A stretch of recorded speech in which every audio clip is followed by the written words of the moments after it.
The airline companies in Europe have been trying for years. You know, if you go to Europe, you don't take off your belt when you're going through airport security. You don't take off your shoes. They're trying for years to get this thing about taking your computer out of the case eliminated. There's no reason in the 21st century that you've got to take your computer out of the bag. But the Americans will not certify your airport unless you do certain things that they want that have nothing to do with security. So it all becomes a kind of a process of keeping people in constant fear. So we begin to self-pacify. You know, we go to the airport and voluntarily take off our shoes. They don't have to tell us anymore. We take off our belts, we take off our computers, we go through these crazy machines. We do that because we want security. So once you instill that in people, then it's a slippery slope towards a security state. And that's really what Israel is trying to sell. Israel is saying, you shouldn't be criticizing us, you should be imitating us. Because you've got all these fears. Look what we've done in Israel. Our people have a vibrant democracy. We're the only democracy in the Middle East, right? We have a flourishing economy. We're the OECD. Our people live with personal security in a country where half the population are terrorists. Whoa. If we can do that, imagine what we can do for you. So the temptation to move in this neoliberal capitalist world of repression towards a repressive security state is very strong. What I'm trying to say in a word is that, there are more than a word, true, is that as your militaries and police forces and security forces Israelize in their tactics and in their weaponry and so on, you're being Palestinianized. Because, you know, in Gaza, the Gazans are only the guinea pigs. The whole idea is to export that weaponry and technology here and other places. So you're on the receiving end of the technologies developed in Gaza, not the Palestinians. The Palestinians are on the way, but you're the market. And so that, you know, I'm dwelling on this because this is, I think, a compelling reason why we have to be concerned with what's happening in Israel and Palestine, because it's a microcosm of what's happening globally, and it's affecting the lives of all of us in ways that we're not very aware. Okay, I made the point. Go home. All right, so let's go back to Israel-Palestine itself. And what I want to suggest is, and we'll come back, we'll tie the ends together in the end. What I want to suggest is we're looking at this whole thing wrong. And therefore all the solutions that we're trying to come up with are wrong. And we need a new approach, which is what we're trying to advance. We talk about the Israel-Palestine conflict. There is no conflict. It's a wrong word. A conflict is two sides. It's two parties that have a conflict about something, right? And the way you resolve the conflict, you get the sides together, they negotiate, they find some compromises, and they make peace, and it's resolved. There aren't two sides here. From the Israeli Zionist point of view, this is our country. This is the land of Israel from the Mediterranean to the Jordan River. And Zionism is, and this is a term, we don't use it often, but it's an important term, is a settler colonial movement. Like, actually, the United States, which is a settler colonial country. It hasn't resolved its colonial relations with the indigenous population. But here, the indigenous population has been so marginalized and even eliminated that they're not really a challenge. So you don't really feel them. In Israel, you know, the Palestinians, as the indigenous population, have much more clout. You know, that Israel isn't able to subdue them or defeat them or marginalize them, even though it's trying to do that. So, you know, just like when, you know, the settlers came to this country, you know, when you had, you know, the Indian Wars, Andrew Jackson and everybody, it wasn't a conflict. It wasn't like, you know, the whites and the Indians were in conflict with each other. It was a unilateral process, thanks. A unilateral process whereby one people, you know, settlers are not immigrants. Settlers come to a country in order to take it over. That's the idea. So there's no side. When the Pilgrims came here, they didn't want to integrate with the Native Americans and get to know them and so on. Yeah, Thanksgiving and then the massacre. You know, and it's the same thing here. Zionism was a self-contained movement. It was a Jewish movement to go take the land of Israel. It wasn't Palestine. There were no Palestinians. I mean, there were Arabs. You know, you knew there were Arabs, but they didn't add up to a people with collective rights. They were a bunch of Arabs in an area, and you could move them around, back and forth if you wanted to. They had no rights. They had no national collective existence. And the land, you know that famous Zionist slogan, it's a land without a people, for a people without a land. So this land without a people was ours for the taking. And every settler colonial movement makes up a story, a narrative, of why they're entitled to take over the land. You know, it usually has to do with God. You know, in South Africa, it was a Dutch Reformed church that said God gave South Africa to the white man. In the United States, it was manifest destiny, and God gave His grace on thee, and this belonged to Americans. John Wayne used to say it belongs to the white man because the Indians never developed it. That was his line. In the French colonies, it was to bring civilization to the savages. And every settler colonial movement makes up a reason why they have a right to take the country. And here, they did that as well. One of the major element of this is the idea of return. That the Jews were, as if the Jews then are the Jews today, the Jews were there, they had a revolt against Rome, Rome won, and exiled. We were in exile for 2,000 years, and now we're coming home. That's the story. It's made up. There was never an exile. There is no reputable historian, including Israeli historians, that talk about exile. I mean, there was an exile in 536 BC to Babylonia. I won't get into all this, but all this stuff that seems arcane really becomes relevant, you know, because it has to do with the narrative that the settlers make up.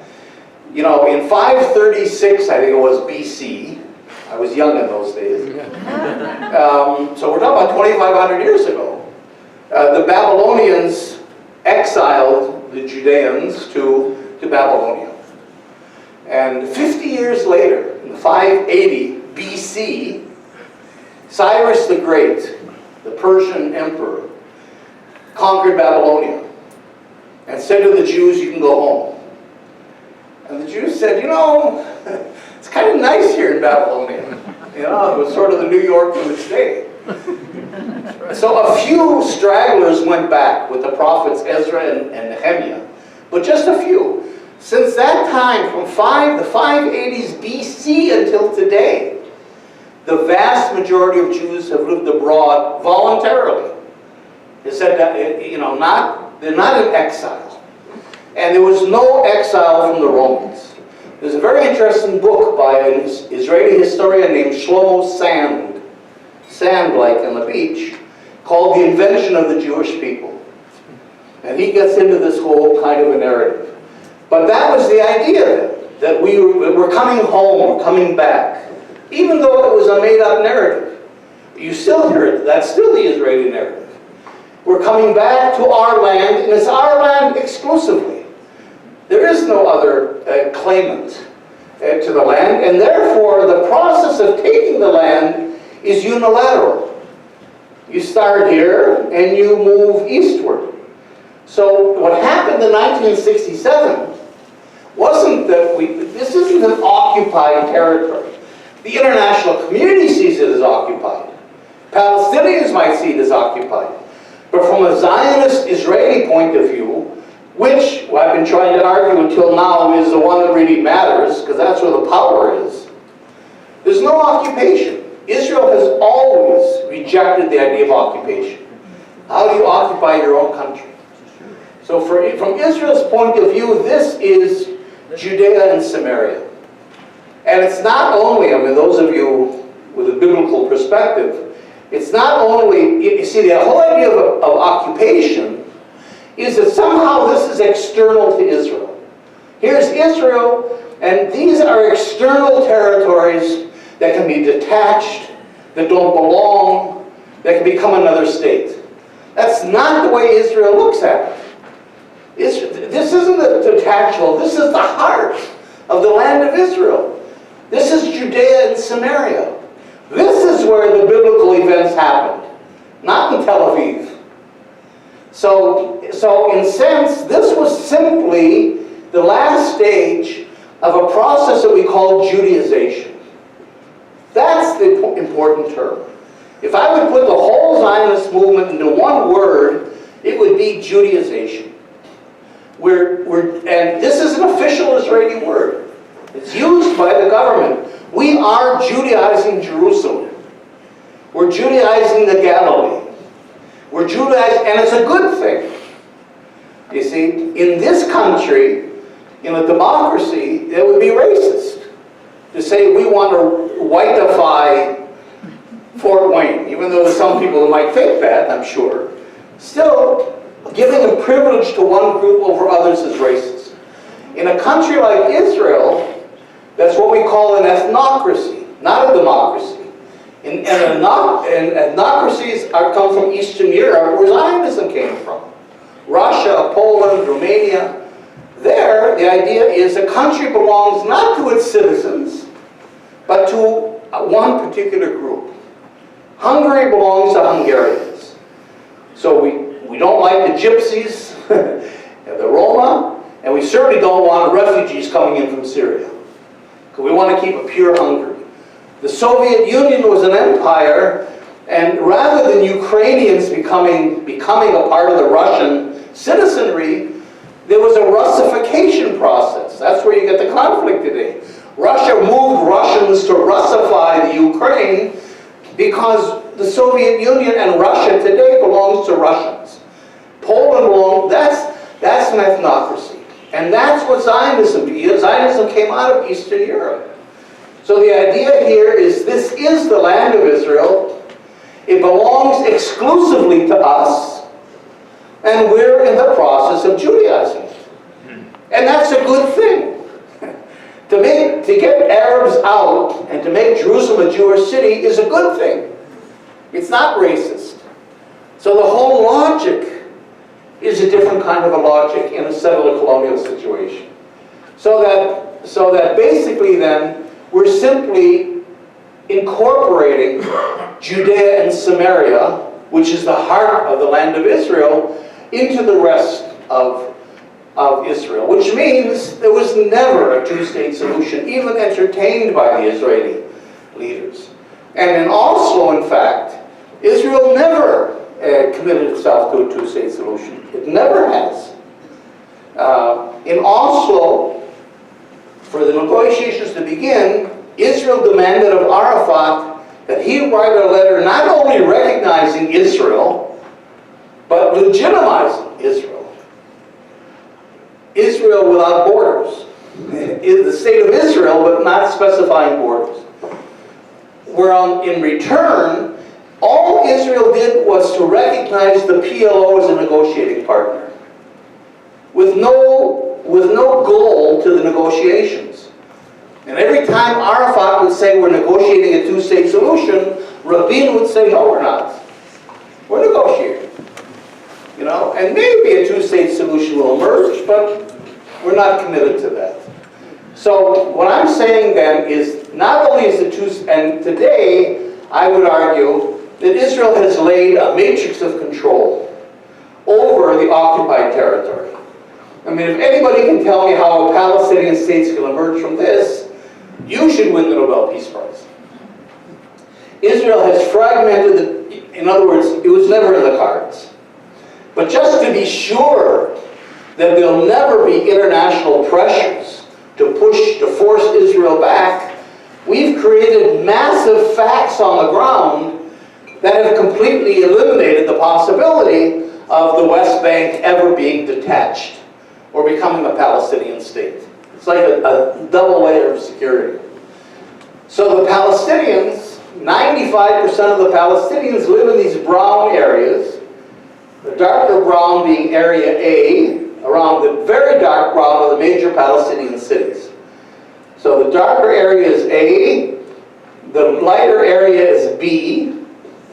Now, areas A and B and Gaza, which is a cage, are 40% of the occupied territory. So think of it this way. Think of Rhode Island, which would probably fit in a little corner of Indiana. Rhode Island. Now, the Palestinians are in an area the size of Rhode Island, but on 40% of Rhode Island. Then take that 40% and shatter it into 164 little islands. And that's the reality. And then put 5 million people, almost 6 million people, into those little islands. And that's kind of the reality that you have here. Nothing viable. The Palestinians are confined to cells. They're in a giant prison, basically.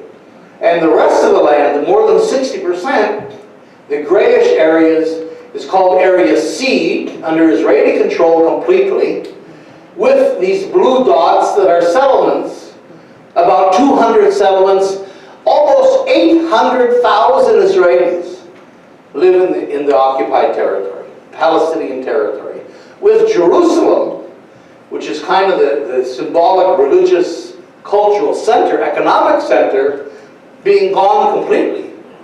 Because Palestinian East Jerusalem was annexed to Israel 50 years ago. So that's even gone. And you know, with the settlements now, these red areas are what we call settlement blocks. So Israel is now consolidating the individual settlements into major urban blocks that then lock the Palestinians into these Israel calls cantons. And this is all, you know, with a whole matrix of highways that link it into Israel proper. So I would argue there is no more occupation. We should stop talking about a two-state solution. We should stop talking about a conflict. We should stop talking about occupation. This whole thing of end the occupation is old, and it never was. This is not an occupation. Occupation is defined in international law as a temporary military situation.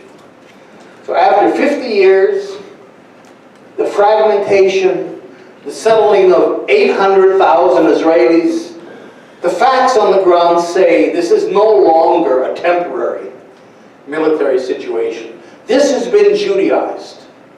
So now we're in a situation where the entire country has been Judaized. It's over. The settler colonial process is done. You can always build another settlement, but basically it's over. So, how do we resolve this conflict? And the reason, again, I go back to why we have to resolve this, why it's in your interest, because of its global and regional impact. Plus, of course, its impact on the Palestinians. Well, the two-state solution then is a non-starter. It was a non-starter, it's a non-option, it's gone. And I think we should stop talking about it. Because the more you talk about an irrelevant solution, the more you're simply muddying the waters. And not only is it gone, and eliminated by Israel. Let's keep this in mind. The Palestinians agreed to a two-state solution. This is the first time in history that a colonized people agreed to give up 78% of their country for peace. That's never happened in the history of colonialism. You imagine you guys giving back California? You know, it doesn't happen. And it happened here. So that generous offer on the part of the Palestinians has never been appreciated. They've been the ones that have been cast as being the intractable ones. The ones that you can't talk to, even though they're the ones that gave up 78% of their country for a two-state solution. And it's Israel that said no. That's important. Tomorrow, Abu Mazen would sign on a two-state solution if he could. So this, we have to hold Israel accountable. And another way that Israel gets away with it is by casting itself as the victim, which of course links up to Jews, who are the ultimate victims. You know, and if you're the victim, that's a very powerful place to be, because you can have all the power. You can be the 6th largest arms exporter, the 4th largest nuclear power in the world, and you're the victim. You have no responsibility. You can't be held accountable for your actions in international law because you're the victim.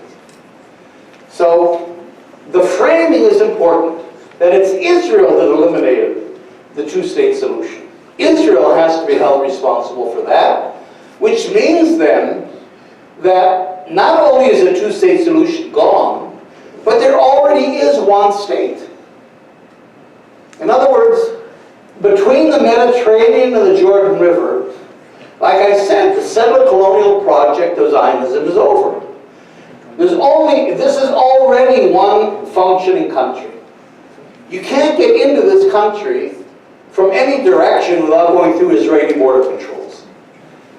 There's only one effective government, and it's not the Palestinian Authority. There's only one army. There's only one currency. Whether you're in Hebron or Gaza or Tel Aviv, you use the shekel, controlled by the Bank of Israel. There's only one infrastructure, one water system, one electrical system, one highway system. By any measure, this is already one functioning country, and it's an apartheid country. It's an apartheid regime, just like South Africa. Not based on race, doesn't matter, but based on the two elements that make up apartheid. One is when one population separates itself from the others. That's the apart. Apartheid means separateness. And you just have to look at the Israeli flag that only represents one group, a minority group in the country, to see that that population has separated itself from the others. And then that population creates a regime of permanent institutionalized domination. It's not Jim Crow. It's not racism or discrimination. It's part of it. I mean, or those things are part of that system. But it's the regime. It's the legal system. It's the way that the country is conceived. It's the political system that privileges one group over another. And you have that. You have one